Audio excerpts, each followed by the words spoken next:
My name is Sofia Martinez. I'm 27 years old, and I'm standing in front of 300 wedding guests with a microphone trembling in my hand. Just moments ago, my parents publicly humiliated me at what was supposed to be the happiest day of my life.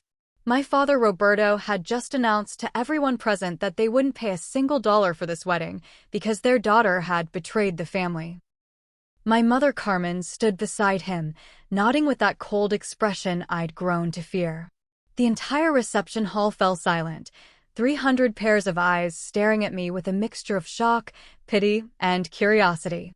But what they didn't know was that I had been preparing for this moment for months, and I was about to reveal something that would turn their world completely upside down.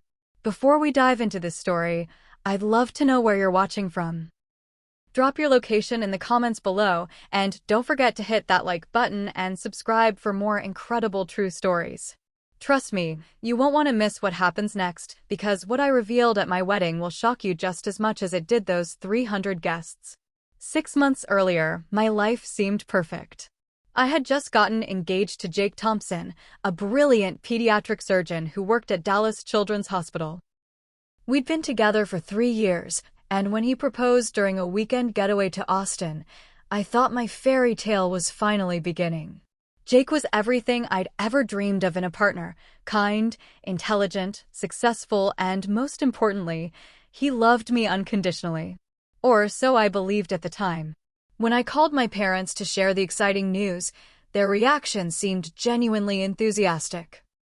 My father, Roberto, who owned a successful chain of Mexican restaurants throughout Dallas, immediately started talking about hosting an engagement party.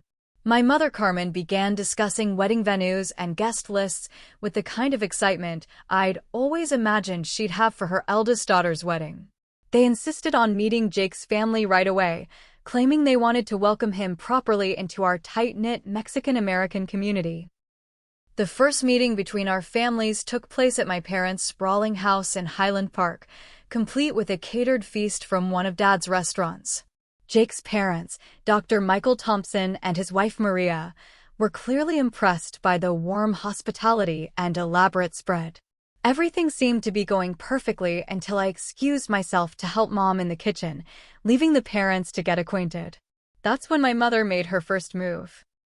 While I was arranging dessert plates, Carmen was in the living room, sitting close to Maria Thompson with the kind of concerned expression she usually reserved for delivering bad news about distant relatives. I couldn't hear the exact words from the kitchen, but I caught fragments that made my blood run cold. Terms like troubled past, previous relationships, and things you should know drifted toward me. By the time I returned with the flan, Maria's warm demeanor had shifted to something more guarded, more analytical. Over the next few days, Jake mentioned that his mother had been asking unusual questions about my background. She wanted to know about my college years, my previous boyfriends, and specifically whether I'd ever been pregnant. The questions felt invasive and completely out of character for the woman who had initially embraced me so warmly. When I confronted Jake about it, he admitted his parents were concerned about some information they'd received, but wouldn't elaborate on what exactly they'd heard. It took another week of persistent questioning before Jake finally revealed the truth. My mother had told his parents, in the most concerned and loving way possible, that I had gotten pregnant during college and had an abortion without telling the father. She claimed she was only sharing this information because she loved Jake like a son already and believed he had a right to know about my past before making such an important commitment. The accusation hit me like a physical blow. Not only was it completely false, but it was clearly designed to plant seeds of doubt about my character and moral values in the minds of Jake's deeply Catholic family. When I confronted my mother about spreading these lies, her response was a masterclass in manipulation. She insisted she had only mentioned concerns about your college years and that Maria must have misunderstood. With tears in her eyes, she claimed she was only trying to protect our family's reputation and ensure that Jake truly loved me for who I was, flaws and all. The damage was immediate and severe. Jake's family requested that we postpone the wedding by at least 6 months to allow everyone time to get to know each other better. The excitement and joy that had surrounded our engagement was replaced by tension, awkward conversations, and a constant feeling that I was being evaluated and found wanting. Jake stood by me completely, never doubting my word over his mother's suspicions, but I could see the stress was taking a toll on him as well. This was my first real glimpse into the game my parents were playing, though I didn't fully understand the rules yet. What I did know was that my mother had deliberately sabotaged one of the most important relationships in my life, and she had done it with such skill and subtle cruelty that she could maintain plausible deniability about her true intentions. As I lay awake that night, staring at the ceiling and listening to Jake's troubled breathing beside me, I realized that the woman who had raised me might not have my best interests at heart after all. For months before the rescheduled wedding date, my father dropped a bombshell that would fundamentally change my understanding of my place in the family. I had stopped by the restaurant after work to discuss final catering arrangements when Roberto called me into his office with an expression I'd never seen before. The warm, jovial man who had always been my champion suddenly looked like a stranger conducting a business meeting with an unwelcome client. "Sophia, Mija, your mother and I have been talking," he began, settling into his leather chair with the kind of deliberate slowness that suggested this conversation had been rehearsed. "We've decided that it's time for you to learn some independence before you get married. You're 27 years old, and we've been supporting you for far too long." The words felt surreal coming from the man who had always insisted that family comes first, that supporting each other was what made us strong. The practical impact of his announcement was immediate and devastating. The monthly allowance that had supplemented my accountant's salary would stop immediately. The credit card tied to their account would be canceled by the end of the week. Most shocking of all, they would no longer be contributing to the wedding expenses as previously promised. "Jake makes good money as a doctor," Roberto continued, his tone becoming more businesslike with each word. "If he truly loves you, he'll be happy to handle the financial responsibility of your wedding." I sat there in stunned silence, trying to process what was happening. This wasn't about teaching me independence. This was about creating a situation where I would be forced to rely entirely on Jake's family for financial support, making me appear exactly like the gold digger my mother had already painted me to be. The timing was particularly cruel, coming just as Jake's parents were beginning to warm up to me again after months of rebuilding trust. When I tried to argue, pointing out how this would look to Jake's family, my father's response revealed the true calculation behind his decision. "If his family judges you for not having money, then maybe they're not the right people for you to marry into," he said with a shrug that seemed casual, but felt loaded with menace. "And if Jake really loves you, he won't care about paying for everything himself." The next few weeks were a nightmare of financial stress and wounded pride.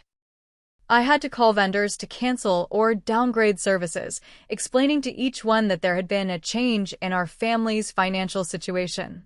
The embarrassment was crushing, especially when word inevitably got back to Jake's parents that the Martinez family was no longer contributing to the wedding expenses. Maria Thompson's carefully neutral politeness became even more strained, and I could see her wondering what kind of family drama was playing out behind the scenes. It was during this lowest point that my younger brother Diego approached me with information that would change everything. We met at a coffee shop near his apartment, and I could tell he was nervous about something from the way he kept fidgeting with his cup and avoiding eye contact. Finally, he leaned forward and spoke in a voice barely above a whisper. "Sophia, there's something you need to know about your trust fund," he said, glancing around as if he expected our parents to materialize from behind the espresso machine. "Dad transferred it into my name 3 months ago. All of it. The money Grandpa left specifically for you when you turned 25, it's not yours anymore." The revelation felt like being punched in the stomach. My grandfather had left each of his grandchildren a substantial inheritance, with the stipulation that we couldn't access it until we turned 25. I had always assumed the money was safely waiting for me, earning interest and providing security for my future. The idea that my parents could simply transfer it to Diego without my knowledge or consent had never occurred to me. "Why are you telling me this?" I asked, though I was grateful he had found the courage to speak up. Diego looked miserable as he explained that our parents had convinced him it was temporary, that they needed to consolidate family assets for some unspecified business opportunity. He had signed the papers without really understanding what he was agreeing to, trusting their explanation that it was all legal paperwork that wouldn't affect anyone's actual inheritance. The final blow came when my cousin Isabella, who had always been like a sister to me, publicly sided with my parents at a family barbecue the following weekend. When other relatives asked about the wedding planning, Isabella made a point of mentioning how mature and independent I was becoming by handling all the expenses myself.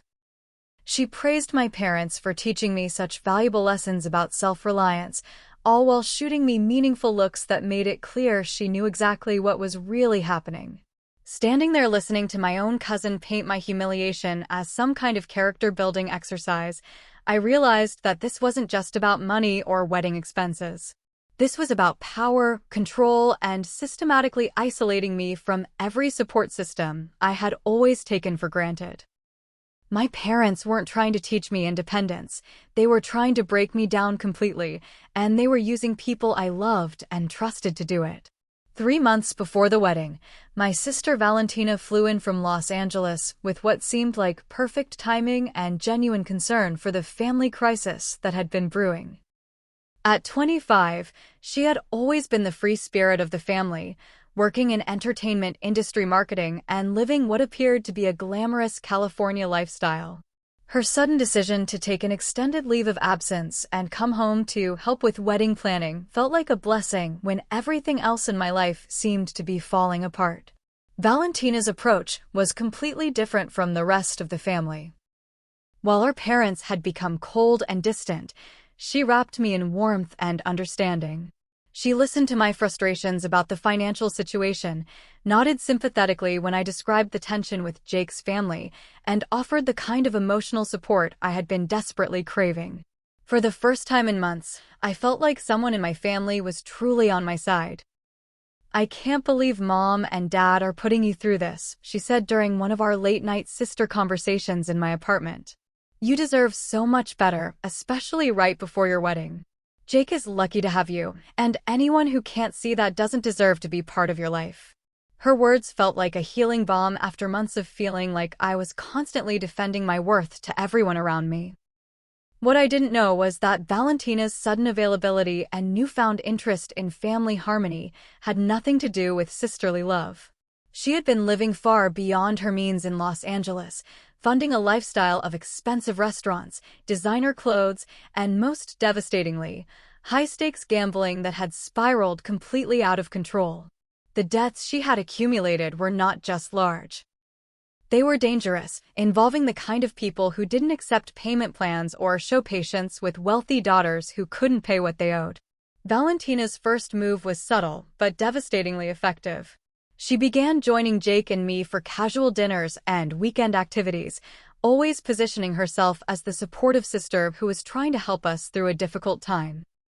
During these gatherings, she would ask thoughtful questions about our relationship, our future plans, and our occasional disagreements with the kind of genuine interest that made both of us feel comfortable opening up to her.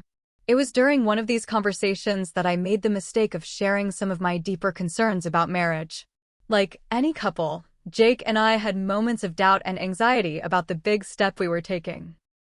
I worried about whether we were truly compatible in the long term, whether we were rushing into marriage because of external pressures, and whether some of our personality differences might become bigger issues over time. These were normal pre-wedding jitters, the kind of honest conversations that healthy couples have when they're preparing for a lifetime commitment.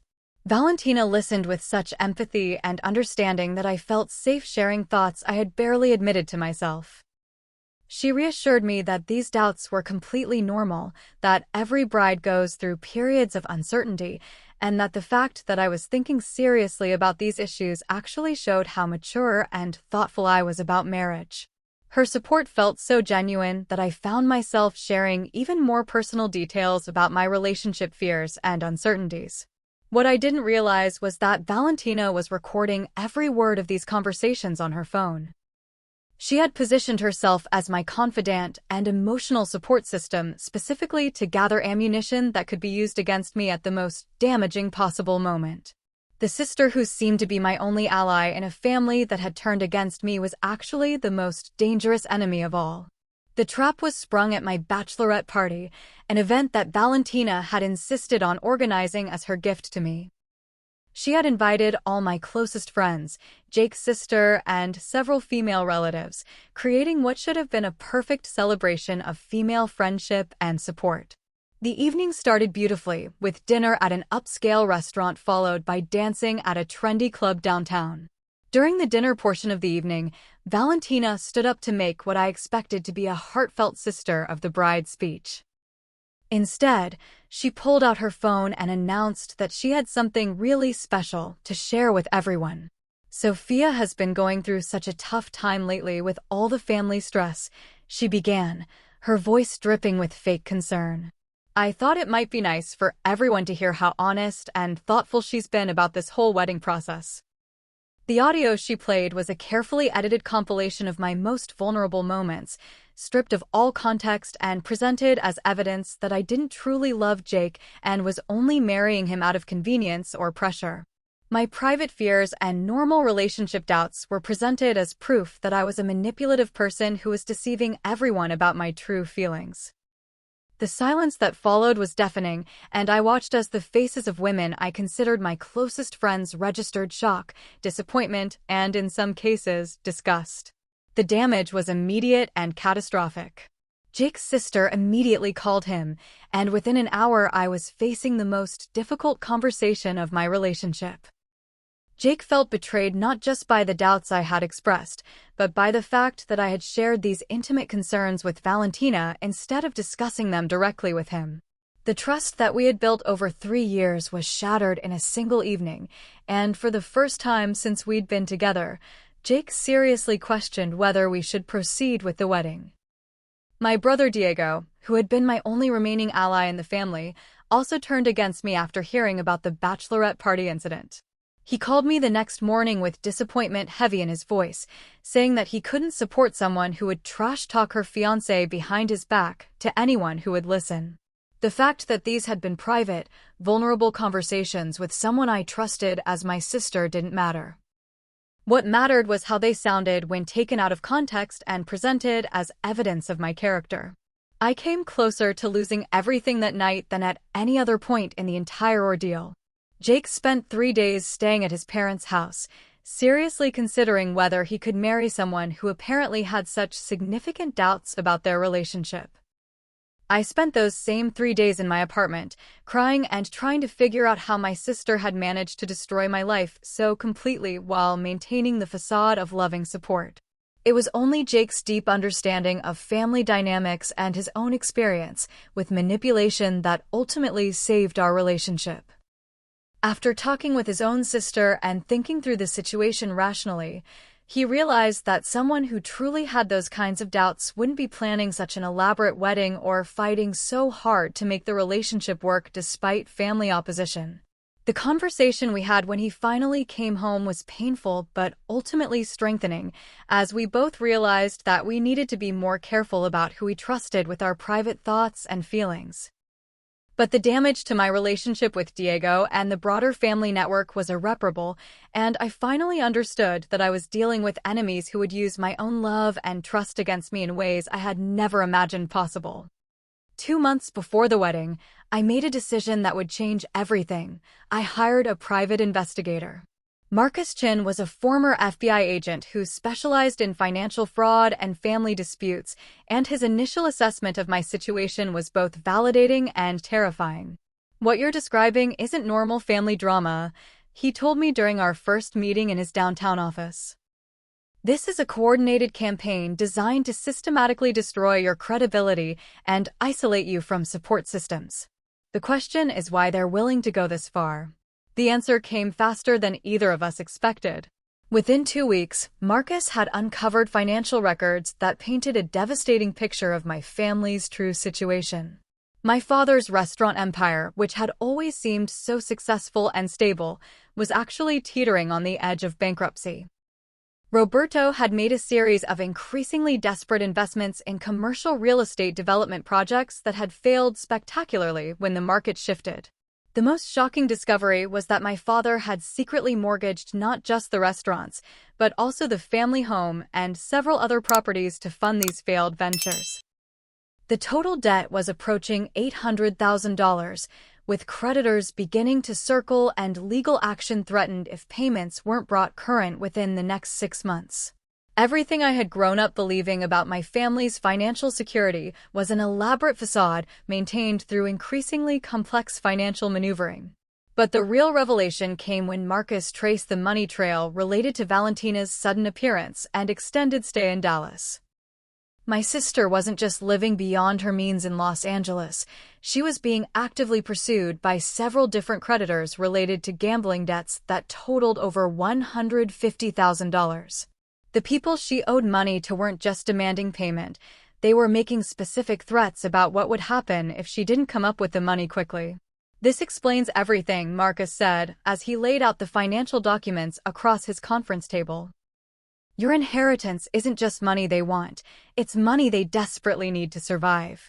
Your father faces losing everything he's built, and your sister is potentially in physical danger if she can't pay her debts. You're not dealing with garden-variety family dysfunction here, you're dealing with people who view your trust fund as their only salvation." The investigation also revealed the true scope of their coordination and planning. Carmen had been systematically spreading rumors about me throughout our extended family and social circles for months, always positioning herself as a concerned mother sharing difficult truths about her troubled daughter. She had contacted several of Jake's colleagues at the hospital with vague warnings about my emotional instability and tendency to create drama. Every move had been calculated to isolate me and make my eventual downfall seem inevitable rather than orchestrated. Marcus uncovered evidence that Roberto and Carmen had been consulting with a lawyer about the legal requirements for forcing someone to renounce their inheritance rights. They had explored various scenarios, including proving mental incompetence, demonstrating financial irresponsibility, or creating situations where I would voluntarily sign away my rights to avoid family conflict. The wedding represented their deadline. Once I was married, my inheritance would become part of my marital assets and much more difficult for them to access or control. The most damaging discovery was a series of forged documents that Carmen had created over the past several months. Using her position as someone who had always handled family financial paperwork, she had falsified my signature on several legal documents, including applications for credit cards in my name and modifications to my original trust agreement. She had been systematically creating a paper trail that would support their narrative of my financial irresponsibility while also giving them access to credit and funds that could help alleviate their immediate crisis. But Marcus saved the most important revelation for last. During his investigation, he had managed to plant a listening device in my parents' home office during a family gathering. The recordings he obtained were beyond damning. They were a complete confession of everything they had planned for the wedding day itself. Roberto and Carmen had decided that the most effective way to force my hand would be to create such a public humiliation at the wedding that I would have no choice, but to rely completely on their forgiveness and support to recover my reputation. Their plan was cruelly simple and devastatingly effective. At the reception, in front of all 300 guests, they would announce that they could no longer support their daughter's choices and would be withdrawing all family financial backing for the wedding. They would frame this as a principled stand against my selfish and irresponsible behavior, forcing me to either publicly defend myself, which would create exactly the kind of dramatic scene that would validate their claims about my emotional instability, or accept their characterization of events in humiliated silence. The ultimate goal was to create a situation where my only path back to family acceptance and social respectability would be to voluntarily renounce my inheritance and agree to let them manage my financial affairs going forward. They were counting on my love for family harmony and my fear of social embarrassment to make me willing to sacrifice my financial independence in exchange for their public forgiveness and support. Listening to those recordings was like hearing my parents discuss strategy for destroying their own daughter with the same casual efficiency they might use to plan a restaurant menu. There was no emotion in their voices, no apparent regret about the pain they were causing me, just cold calculation about the most effective way to achieve their financial objectives. The people who had raised me, who had claimed to love me unconditionally, were discussing my complete destruction, as if it were a business transaction. But knowledge is power, and now I finally understood exactly what I was dealing with and what they had planned for my wedding day. The question was whether I had the courage to turn their own tactics against them and reveal the truth about who my family really was in front of everyone we knew. Marcus looked at me across that table covered with evidence of my family's betrayal and asked a question that would define the rest of my life. Now that you know what they're planning, what are you going to do about it? I spent the next week thinking about that question, weighing my options, and ultimately deciding that if my parents wanted to play this game in public, then the public deserved to know the whole truth about what was really happening.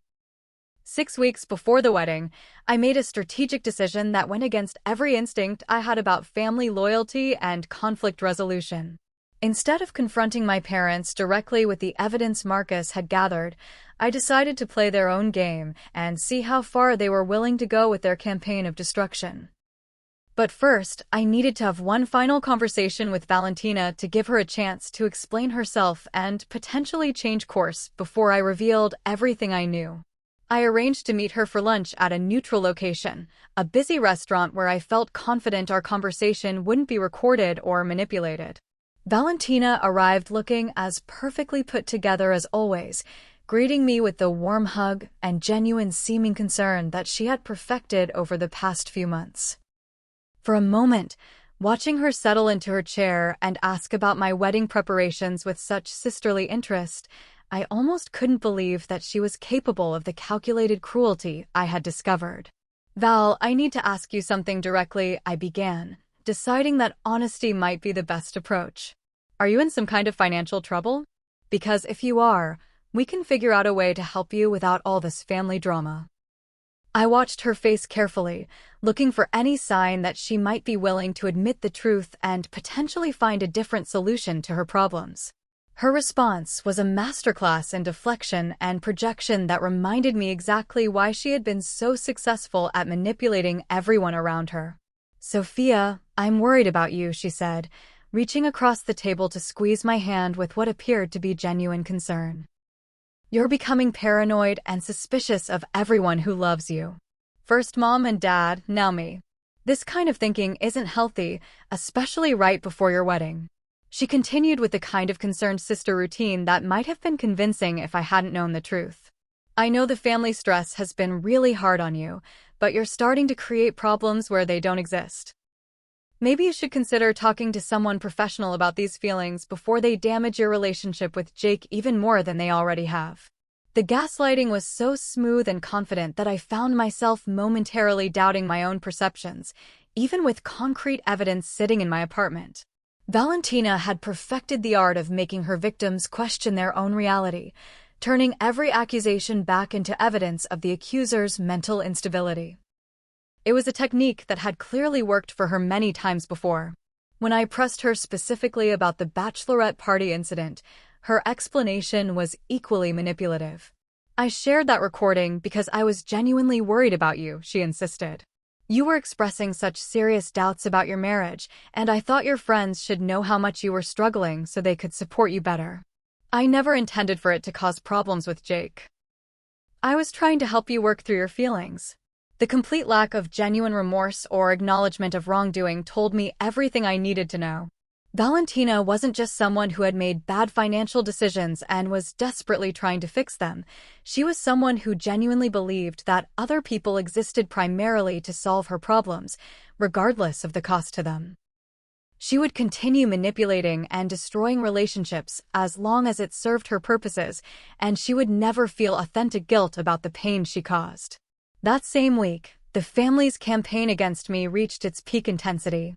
Roberto made his most devastating move yet, calling a family meeting ostensibly to clear the air before the wedding, but actually to deliver an ultimatum that was designed to force my complete surrender. The meeting took place at my parents' house, with Diego, Valentina, and several key relatives in attendance as witnesses to what was about to unfold. Sophia, your mother and I have tried to be patient with your behavior over the past few months, Roberto began, using the tone of voice he typically reserved for firing restaurant employees. But we can't continue to watch you destroy your relationships and embarrass this family with your selfishness and irresponsibility. If you're determined to go through with this wedding despite our concerns, you're going to do it without our support or blessing. The ultimatum was crystal clear: cancel the wedding and agree to family counseling to address my behavioral problems, or proceed with the marriage knowing that I would be completely cut off from the family financially, emotionally, and socially. He made it clear that this wasn't just about them. He had already spoken to other relatives and convinced them that supporting me in my destructive choices would only enable my continued bad behavior. The most devastating part of the ultimatum was hearing Diego publicly agree with our parents' assessment. My younger brother, who had once been my closest ally, stood up and delivered a speech about how disappointed he was in my selfishness and inability to accept responsibility for the problems I had created. He specifically mentioned the bachelorette party incident as evidence that I was willing to trash-talk the people who love me whenever it served my purposes. I can't support someone who would treat their own family and their fiancé with such disrespect, Diego said, looking directly at me with an expression of disappointment that felt like a physical blow. Until you're willing to acknowledge what you've done wrong and make genuine changes, I think Mom and Dad are right to protect themselves from more drama. The isolation was now complete. Every member of my immediate family had taken a public stand against me, and several extended relatives who attended the meeting nodded along with their assessment of my character and behavior. I was facing the choice between my marriage to Jake and every family relationship I had ever valued, exactly as my parents had planned from the beginning. But I wasn't the same person who had started this journey 6 months earlier. The manipulation and betrayal had been painful, but it had also been educational. I had learned how to recognize calculated cruelty disguised as concern, how to document evidence instead of relying on emotional appeals, and most importantly, how to distinguish between people who genuinely loved me and people who only valued me for what I could provide them. The recordings Marcus had obtained were about to become public knowledge, but first I wanted to see exactly how far my parents were willing to take their public humiliation campaign. If they wanted to destroy me in front of everyone we knew, then everyone we knew deserved to understand the full context of what they were witnessing. The wedding was 6 weeks away, and I was finally ready to stop playing defense and start fighting back. That night, I called Jake and told him everything I had discovered, showing him the financial records and playing him the recordings of our parents planning their wedding day strategy. His reaction was everything I could have hoped for. Anger at how I had been treated, determination to support me no matter what happened, and complete commitment to exposing the truth when the time was right. If they want to make this public, then we'll make it public, he said, holding me while I finally allowed myself to cry about everything that had been building up for months. But when we do, everyone is going to know exactly who chose to destroy their own family and why they did it. For weeks before the wedding, I implemented the most difficult strategy of my entire life. I pretended to surrender completely to my family's demands while secretly preparing for the most public confrontation I had ever imagined. The decision to fake defeat required me to swallow my pride, accept humiliation, and allow my parents to believe they had achieved total victory over my spirit and independence.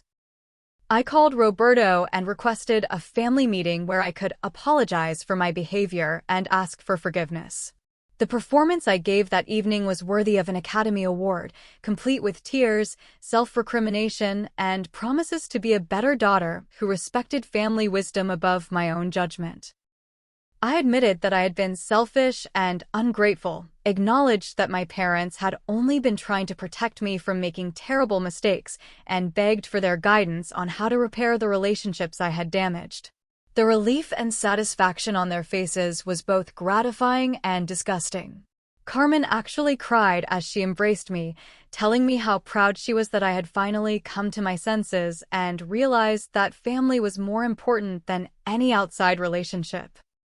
Roberto nodded approvingly as I promised to be more respectful of their concerns and more grateful for their support and sacrifice over the years. The reconciliation seemed so complete and heartfelt that even Valentina appeared to believe I had genuinely given up fighting them. She hugged me with what seemed like authentic sisterly affection, telling me how happy she was that we could all be a family again just in time for the wedding. The irony of receiving comfort from the person who had orchestrated so much of my suffering was almost too much to bear, but I maintained my grateful, defeated demeanor perfectly. While my family celebrated their apparent victory, I was working with Marcus and a team of lawyers to prepare a legal strategy that would protect Jake and me from any financial retaliation, while also ensuring that the truth about the forged documents and stolen inheritance would be properly documented for potential criminal prosecution. We gathered bank records, recorded additional conversations, and prepared a comprehensive timeline of every fraudulent action that had been taken over the past several months. The most challenging part of this preparation was maintaining my performance while watching my family plan the final phase of their humiliation campaign. Because they believed I had surrendered completely, Roberto and Carmen became careless about discussing their wedding day strategy in front of me. I learned that they had already written their speeches for the reception, practiced their timing, and even coordinated with certain relatives to ensure maximum impact when they delivered their public rejection of my choices and character.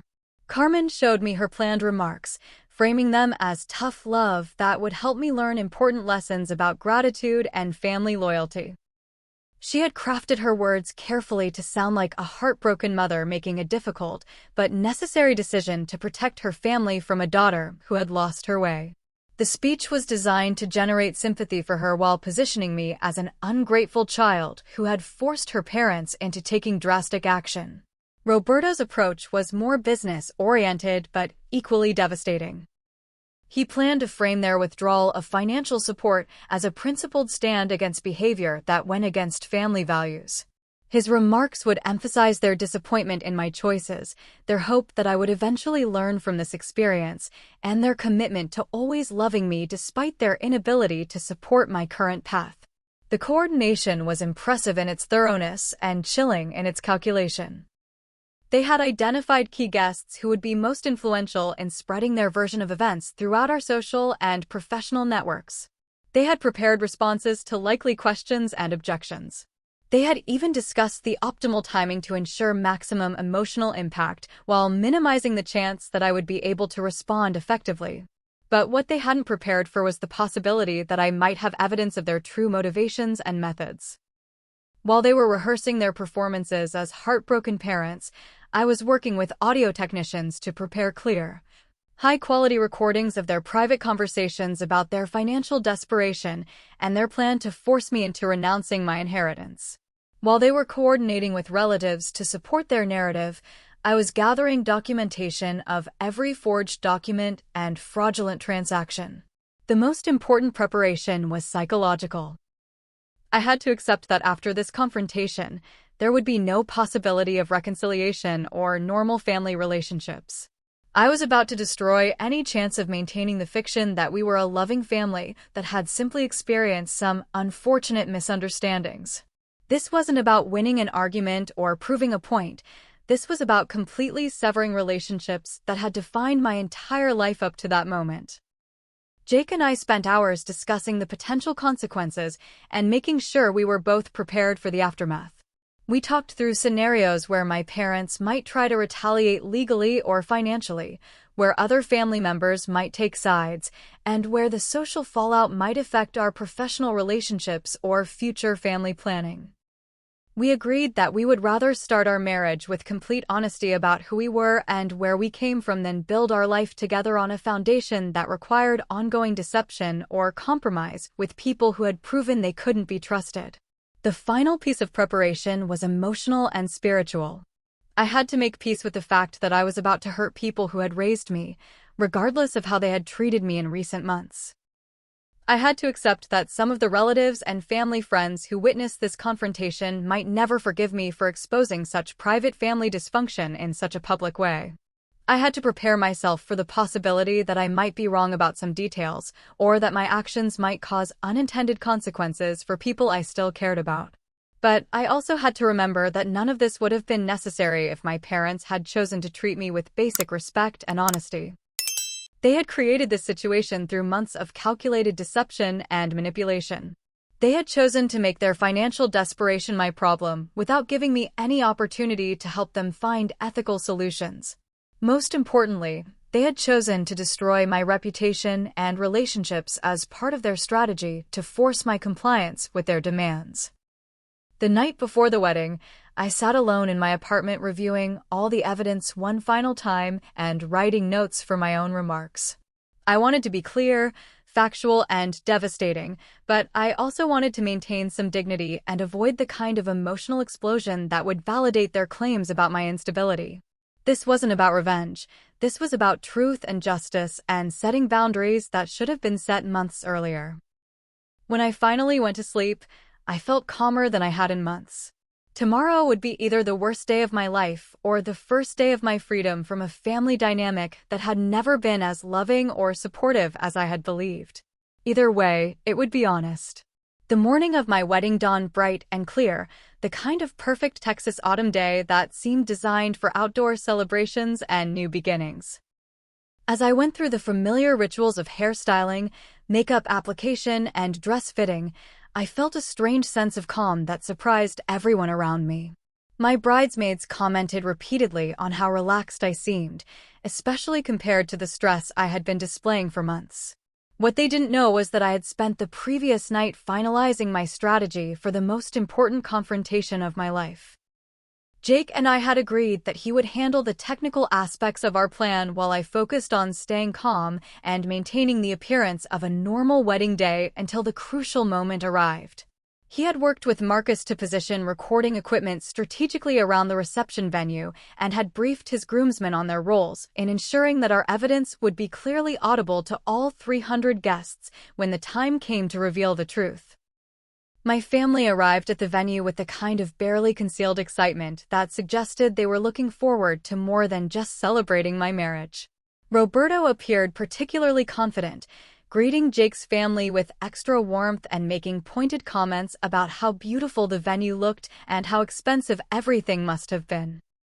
Carmen focused her attention on the guest list, making sure she knew exactly which relatives, friends, and colleagues would be witness to the performance they had planned for the reception. Valentina was in her element, playing the role of supportive sister with such apparent sincerity that several guests commented on how wonderful it was to see our family so united and happy. She helped with last-minute details, posed for photos with genuine-seeming joy, and even gave a brief interview to the videographer about how proud she was of me and how perfect Jake was for our family. Watching her performance, knowing what I knew about her true motivations and methods, was like watching a master craftsperson demonstrate techniques that could be beautiful if they weren't being used for such destructive purposes. The ceremony itself was genuinely beautiful and emotional. Despite everything that had happened over the past 6 months, Jake and I exchanged vows that felt more meaningful and authentic than anything we had originally planned. We had been tested in ways that most couples never experience before marriage, and we had emerged with a deeper understanding of each other's character and commitment. When the minister pronounced us husband and wife, the kiss we shared was filled with relief, joy, and determination to build a life together based on complete honesty and mutual respect. The reception began exactly as we had planned, with cocktails, dinner, and the traditional speeches from the wedding party. Jake's best man delivered a heartfelt tribute to our relationship that emphasized how well we complemented each other and how obvious our mutual love and respect was to everyone who knew us. My maid of honor shared funny stories about our friendship and expressed confidence that our marriage would be built on the strong foundation of trust and communication we had always demonstrated.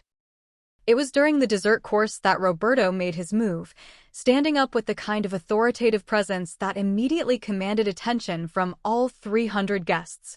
The conversation in the room gradually quieted as people realized that the father of the bride was preparing to make what appeared to be an impromptu speech.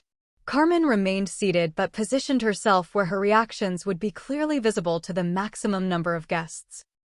"Ladies and gentlemen, if I could have your attention for just a moment," Roberto began, his voice carrying the practiced confidence of someone who had given many public speeches over the years. "Carmen and I have something important we need to share with all of you tonight, especially since so many of our family and friends are gathered here together." The tone of his voice immediately suggested that this wasn't going to be a traditional father of the bride toast. Guests began looking around uncertainly, sensing that something unusual was about to happen, but not yet understanding what they were about to witness. Jake reached over and squeezed my hand under the table, and I felt my heartbeat accelerate as I prepared for the moment we had been planning for weeks.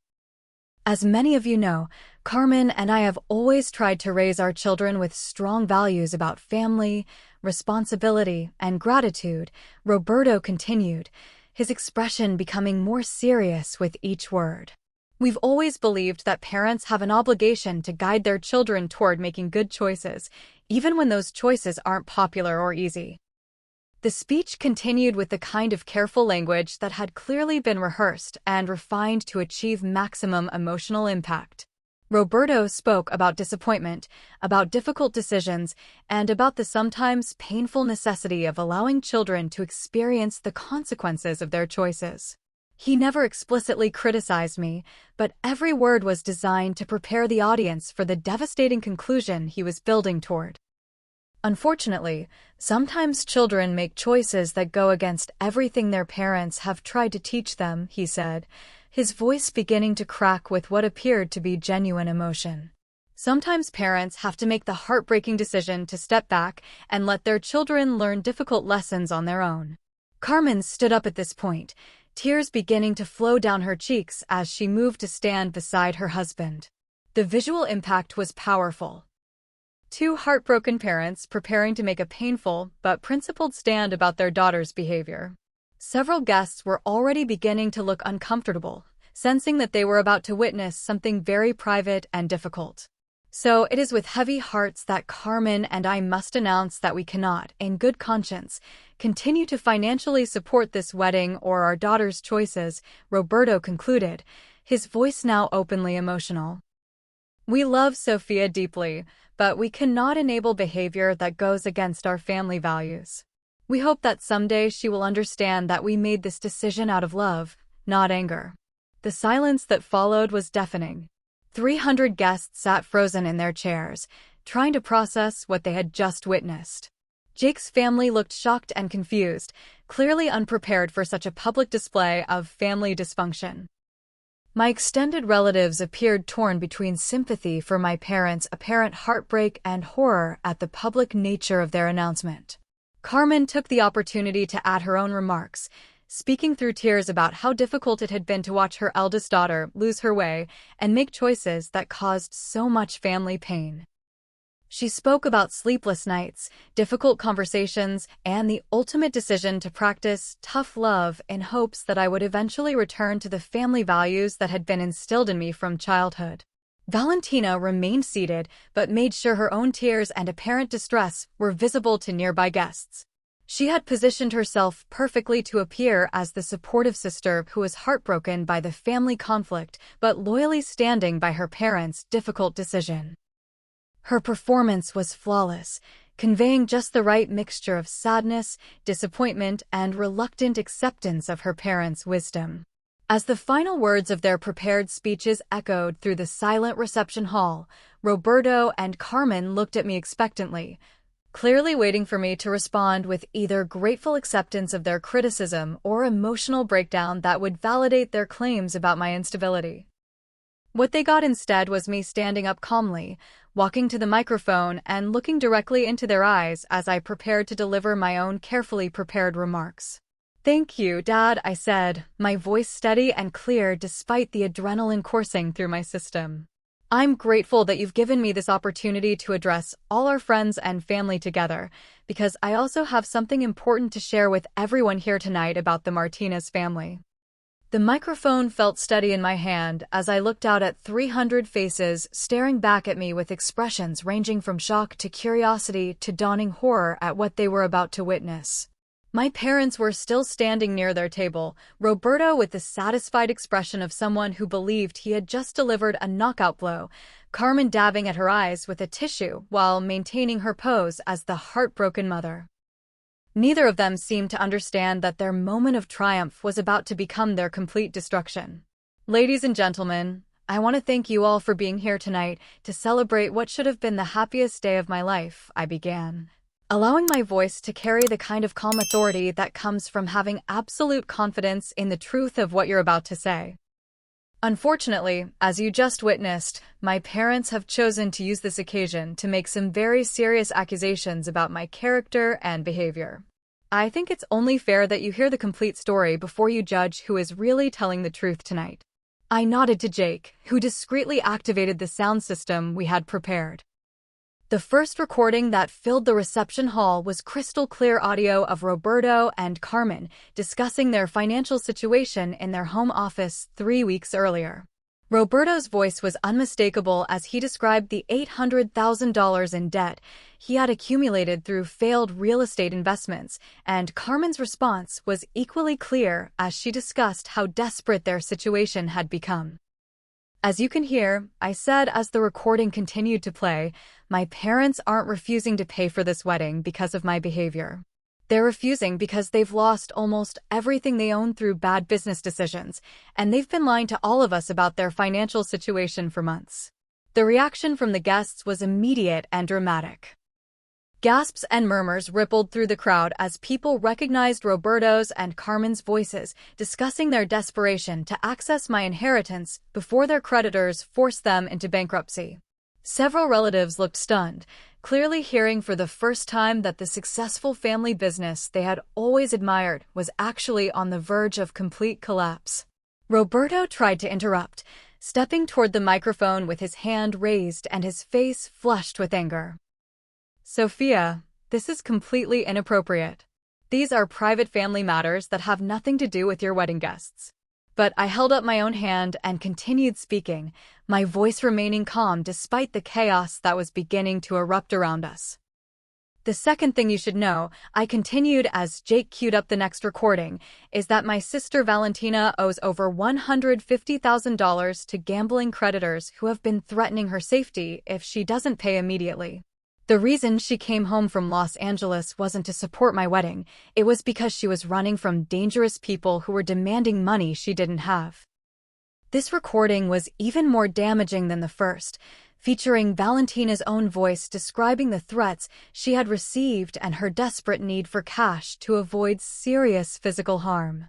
The audio captured her discussing specific casinos, specific amounts, and specific deadlines for payment that made it impossible to dismiss as misunderstanding or taken out of context. Valentina's reaction was the most dramatic of all. She stood up from her chair with tears streaming down her face, but these weren't the carefully orchestrated tears of her earlier performance. These were tears of genuine panic and humiliation as she realized that her most shameful secrets were being broadcast to everyone she had grown up with. "Sophia, please," she called out, her voice breaking with what sounded like authentic desperation.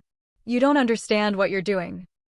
"But the most important thing you all need to understand," I continued, ignoring Valentina's plea and moving toward the climax of my revelations, "is that everything my parents just told you about my behavior and character has been part of a calculated campaign to force me to give up my inheritance so they could use it to solve their financial problems." The third recording was the most devastating of all. It was Roberto and Carmen in their home office just 1 week earlier, discussing the exact strategy they had used tonight and expressing satisfaction about how well their plan was working. Roberto's voice was clearly audible as he described their wedding day performance as the final push that will force her to choose between family and money, while Carmen could be heard agreeing that my public humiliation would make me desperate enough to sign anything. The silence that followed this recording was unlike anything I had ever experienced. 300 people sat in absolute stillness as they processed what they had just heard, A father and mother discussing the systematic destruction of their own daughter's reputation as if it were a business negotiation.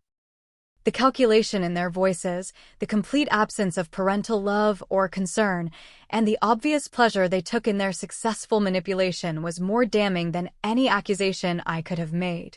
"There's one more thing you should know," I said, pulling out a folder of documents that Marcus had prepared. "My mother has been forging my signature on legal documents for months, including applications for credit cards and modifications to my trust agreement. I have copies of these documents here, and I've already filed criminal complaints with the district attorney's office." The documentation was irrefutable. Marcus had worked with forensic handwriting experts to prove that Carmen had been practicing my signature and using it to access accounts and modify legal agreements without my knowledge or consent. The evidence showed a pattern of fraud that went back nearly a year, long before the current crisis had begun. Roberto made one final attempt to regain control of the situation, his voice rising to a shout that carried clearly throughout the reception hall. "This is outrageous. Sophia has clearly lost her mind, and she's trying to destroy her own family with lies and manipulation." But his protests sounded hollow and desperate compared to the calm certainty of the recorded evidence, and several guests were already beginning to gather their belongings and head toward the exits. Carmen's response was even more telling. Instead of denying the accusations or defending her actions, she simply collapsed into her chair and began sobbing with the kind of complete breakdown that suggested she knew her secrets had been exposed beyond any possibility of recovery. Her carefully maintained facade of concerned motherhood crumbled completely as she realized that everyone she had spent months convincing of my unreliability now knew the truth about her own desperate deception. Valentina made one last attempt to salvage something from the wreckage of her family's reputation. Standing up with whatever dignity she could muster, she looked directly at me and said, "I'm sorry you felt you had to do this, Sophia. I hope you understand that we were only trying to keep the family together during a difficult time."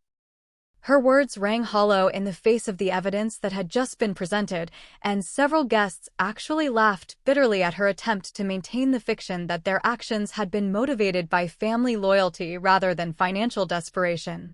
The attempted apology felt like just another manipulation, another attempt to control the narrative even after the truth had been completely exposed.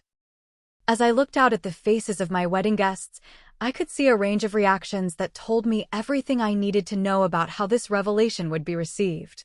Jake's family looked shocked but supportive, clearly grateful to finally understand the context for months of confusing family drama. My extended relatives appeared torn between horror at what they had witnessed and relief that the strange behavior they had observed from my parents now made sense. Most importantly, I could see in the eyes of friends and colleagues that my decision to expose the truth publicly had been the right choice. Instead of judging me for creating family drama, they were expressing admiration for my courage in standing up to systematic manipulation and fraud. Instead of questioning my stability or judgment, they were offering support for someone who had clearly been the victim of calculated abuse disguised as family concern. The truth was finally out, and despite the pain of destroying my relationship with my parents and sister, I felt lighter and more free than I had in months. The immediate aftermath of my revelations was chaos, but it was the kind of chaos that comes from truth finally being spoken rather than the manufactured drama my family had been creating for months. Roberto and Carmen gathered their belongings and left the reception within 15 minutes, unable to face the stares and whispered conversations of guests who now understood the real story behind their behavior. They made no attempt to defend themselves further, no effort to apologize or explain, just a hasty retreat that confirmed everything I had revealed about their true motivations and character. Valentina lingered longer, perhaps hoping she could salvage some relationships or convince people that she had been as much a victim as anyone else. But the recordings of her own voice discussing her gambling debts and her strategic manipulation of my private conversations made it impossible for her to maintain any claim to innocence or good intentions. When she finally approached Jake and me before leaving, her words were telling in their complete focus on herself rather than acknowledgement of the pain she had caused. I hope you understand that everything I did was because I was desperate, she said, tears still streaming down her face, but her voice carrying the familiar tone of someone who viewed herself as the real victim in every situation. I never wanted to hurt you, Sophia. I was just trying to survive. Even in defeat, she couldn't take genuine responsibility for her choices or express authentic remorse for the deliberate cruelty she had inflicted on someone who had trusted and loved her. But the most surprising and gratifying response came from the guests who remained. Instead of the social disaster my parents had predicted would result from public family conflict, nearly 270 people stayed to continue celebrating Jake's and my marriage. They formed a receiving line to offer congratulations, support, and in many cases, apologies for having been manipulated into believing my family's version of events over the previous months. Jake's parents approached us together, his mother Maria taking my hands with genuine warmth and regret. Sophia, I owe you such a sincere apology, she said, her eyes filling with tears as she spoke. I should have trusted my first impressions of you instead of letting someone else's poison affect my judgment. You've shown incredible strength and grace through something that would have destroyed most people. Her words meant more to me than she could possibly understand, representing not just personal validation, but proof that relationships damaged by manipulation could be healed through honest communication. Even more meaningful were the responses from my extended relatives and family friends who had witnessed months of my parents' campaign against me. My great-aunt Rosa, who had always been the family matriarch, pulled me aside with fire in her 92-year-old eyes. Mija, I've been watching your parents' behavior for months and wondering what was wrong with them, she said in her heavily accented English. Now I understand, and I want you to know that anyone with eyes could see you were the one telling the truth. Your grandfather would be proud of how you stood up for yourself tonight. The wedding reception continued for hours after my parents left, transforming from a tense family obligation into a genuine celebration of love, honesty, and new beginnings. The band played, people danced, and Jake and I experienced the joy we had been looking forward to for months, but feared we might never get to enjoy. For the first time since our engagement, we were surrounded by people who supported our relationship without reservation and who understood that we were beginning our marriage with complete honesty about our families and our values. In the months that followed, the consequences of that evening continued to unfold in ways that validated every difficult choice Jake and I had made. Roberto's restaurant business collapsed completely within 6 weeks, exactly as the financial records had predicted, but the bankruptcy proceedings revealed the full extent of his deception to creditors and business partners who had trusted him for years. The legal ramifications extended far beyond our family drama, affecting dozens of employees and suppliers who had been misled about the company's financial stability. Carmen faced criminal charges for the forged documents, ultimately pleading guilty to identity theft and fraud charges that resulted in 18 months of probation and substantial fines. The legal consequences were less important to me than the public acknowledgement that her actions had been genuinely criminal rather than misguided family loyalty. The court proceedings provided official validation that I had been the victim of systematic financial abuse rather than an ungrateful daughter who had imagined persecution. Valentina's gambling addiction required professional treatment, and she eventually found the courage to enter a residential program that helped her understand the psychological roots of her destructive behavior. 6 months after the wedding, she sent me a letter that was different from her previous communications in its complete acceptance of responsibility and genuine expression of remorse. She didn't ask for forgiveness or reconciliation. She simply acknowledged the full extent of the pain she had caused and expressed hope that I could find peace and happiness despite everything she had done. Diego surprised everyone by reaching out to Jake and me 3 months after the wedding with a sincere apology for his role in the family's campaign against me. His conversation with us revealed that he had been manipulated just as systematically as everyone else, fed carefully crafted information designed to make him believe I was the source of family problems rather than the victim of family greed. His willingness to acknowledge his mistakes and rebuild our relationship became one of the unexpected gifts that emerged from the wreckage of our family drama. The personal healing that followed took much longer than the immediate resolution of the crisis. Learning to trust my own perceptions after months of gaslighting required patience and support from Jake, my friends, and eventually a therapist who specialized in family manipulation and emotional abuse. Understanding that the people who had raised me were capable of such calculated cruelty forced me to reevaluate many childhood memories and family dynamics that I had previously viewed through rose-colored glasses. But the freedom that came from cutting ties with toxic relationships was transformative in ways I hadn't expected. Without the constant stress of trying to maintain family harmony while protecting my own interests, Jake and I were able to build the kind of marriage partnership we had always dreamed of. We made decisions based on our own values and goals rather than trying to manage other people's reactions or expectations. We created holiday traditions that brought us joy rather than obligation, surrounded ourselves with friends who genuinely supported our happiness, and learned to trust each other completely because we had been tested under the most extreme circumstances possible. The financial independence I gained by protecting my inheritance allowed us to start our marriage with security and options that we used wisely. We bought a home we loved. Jake was able to reduce his work schedule to spend more time with new patients who needed extra attention, and I eventually started my own accounting practice, focused on helping people who had been victims of financial abuse within families. Turning my painful experience into a resource for others provided meaning and purpose that I never could have found if I had chosen to sacrifice my integrity for family peace. 2 years later, as Jake and I celebrated our second wedding anniversary with close friends who had supported us through everything, I reflected on the lessons that had emerged from that terrible and wonderful evening. I had learned that family is not automatically defined by blood relationships or shared history, but by mutual respect, genuine love, and the commitment to treat each other with honesty and kindness even during difficult times. I had discovered that protecting yourself from people who view your well-being as negotiable is not selfish. It's necessary for building authentic relationships with people who truly value you as a person.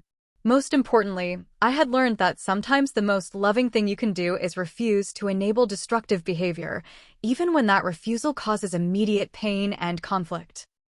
By exposing my family's manipulation publicly, I had forced them to face consequences for their actions and given them the opportunity to seek help for the underlying problems that had driven their behavior.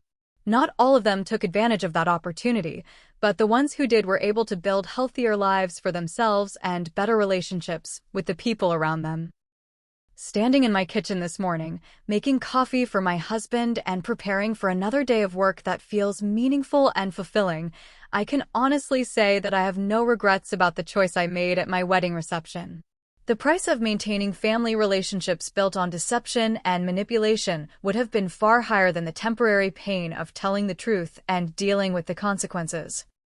If you're watching this story and recognizing elements of your own family dynamics, I want you to know that you deserve relationships built on respect, honesty, and genuine care for your well-being. What do you think about family loyalty versus protecting yourself from toxic behavior? Have you ever had to make difficult choices about maintaining relationships with people who are hurting you? Share your thoughts in the comments below because I'd love to hear your perspective on these challenging situations. Don't forget to like this video if my story resonated with you. Subscribe to this channel for more real-life stories about overcoming family drama and building healthy relationships. And share this with anyone who might need to hear that they have the right to protect themselves from people who claim to love them while treating them badly. Remember that choosing yourself isn't selfish when the alternative is enabling people who refuse to treat you with basic respect and kindness. Thank you for listening to my story and for supporting others who are struggling with similar family challenges. I hope that sharing what happened to me can help someone else find the courage to stand up for themselves and build the life they truly deserve. May you all find the strength to surround yourselves with people who celebrate your happiness rather than undermine it, and may you never have to choose between your peace and your family. But if you do, may you choose the peace that comes from living authentically and honestly.